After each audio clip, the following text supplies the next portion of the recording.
Metal को जोड़ने के कई तरीके हैं, जिनमें सबसे आम है वेल्डिंग, ब्रासिंग और सोल्डरिंग।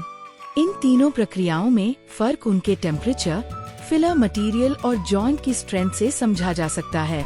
वेल्डिंग वह प्रक्रिया है जिसमें बेस मेटल को पूरी तरह मेल्ट किया जाता है और उसी या समान फिलर मेटल की मदद से उन्हें जोड़ा जाता है।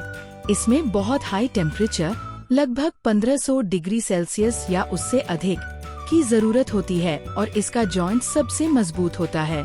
इसका उपयोग heavy machines, iron gates, pipelines और स्ट्रक्चर फैब्रिकेशन जैसे कामों में किया जाता है।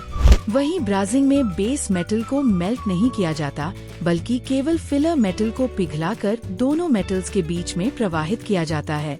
यह 450 डिग्री सेल्सियस से 900 डिग्री सेल्सियस के बीच के टेम्परेचर पर किया जाता है और इससे बनने वाला जॉइंट मीडियम स्ट्रेंथ का होता है। इसका इस्तेमाल copper pipes, air conditioning fittings और कार्बाइड टूल्स को जोड़ने में होता है। सोल्डरिंग सबसे लो टेम्परेचर जॉइनिंग प्रोसेस है, जिसमें बेस मेटल्स को मेल्ट नहीं किया जाता और फिलर के रूप में लीड टिन अलॉय का प्रयोग किया जाता है। ये 450 डिग्री सेल्सियस से कम तापमान पर होती है और इसका जॉइंट कमजोर लेकिन इलेक्ट्रिकली कंडक्टिव होता है।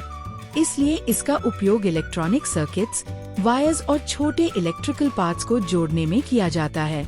सरल शब्दों में कहें तो हेवी फैब्रिकेशन में वेल्डिंग, पाइप और रेफ्रिजरेशन में ब्रासिंग और इलेक्ट्रिकल कनेक्शंस में सोल्डरिंग का इस्तेमाल किया जाता है। सभी प्रक्रियाओं के दौरान सेफ्टी गियर जैसे ग्लव्स, गॉगल्स और एप्रन पहनना जरूरी होता है।